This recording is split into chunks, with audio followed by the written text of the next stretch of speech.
The NFL is preparing for another prime-time rollout of the new schedule. The Seahawks have played only 2 international games. London in 2018, Munich in 22, so you can almost bet the Hawks will play an international game next year because they're not on this season's international game schedule. Let's take a quick peek at it and give you an idea of who is out there. It's a record number of games for the NFL to be playing internationally.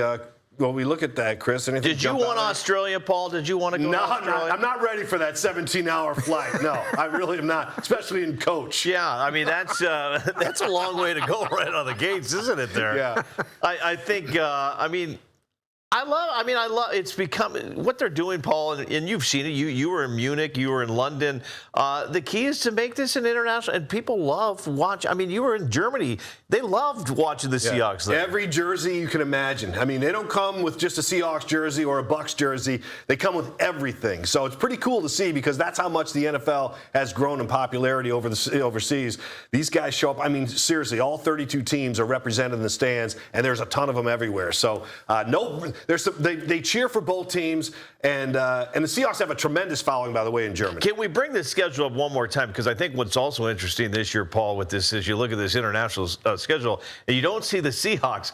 How about Jacksonville, week 5 in London? They're going to be in London in week 6. And why I kind of bring this up in the 49ers taking the road trip to Australia, the Seattle Seahawks are not going to be the most traveled team this season, are they? Yeah, when you think about it, you look at the miles and what's usually the Seahawks are top 3 for sure because they got to go all the way across the country, back and forth, back and forth. But look who's number 1 this year with the 49ers playing some international games. And, it's not unfamiliar to see 49ers, Rams, some of those NFC West teams doing all the traveling. Our friend of the show, Dave Wyman, would say, you know what, sometimes we make, and I don't want to misquote Dave, but I remember him saying, you know what, Chris, they do fly, not coach with Paul, that they have chartered planes. Sure. And it's not tough travel. They get police escorts to the airport.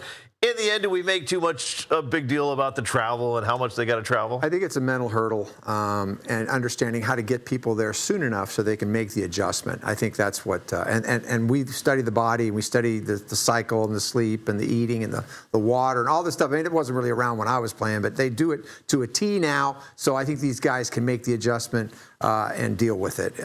In baseball, going back and forth east to west can be tricky, and you're playing every day, so that's a little different. Not trying to state that the baseball players are tougher than the cool football thing is, guys. Like but you bring up, like the fact that when you're going to a city, you're staying for 3 or 4 days, and these guys are going in and out. They're just in and out, and then they have to adjust right back and get ready to go with the next game, wherever that might land. So, boo-hoo for the 49ers having to travel. Cry over your Wheaties, boo-hoo. Was it tough for you to do all that travel? No, because I was a pitcher. Nobody wants to hear about the starting pitcher and the woes of being a starting pitcher because you're playing every 5 days. Are you in the back of the plane getting your nails done? Nice. Well, let's not go there. But they're like, oh, making a golf date, are you? Okay, well, have a good stay in playing golf. You get your holes in.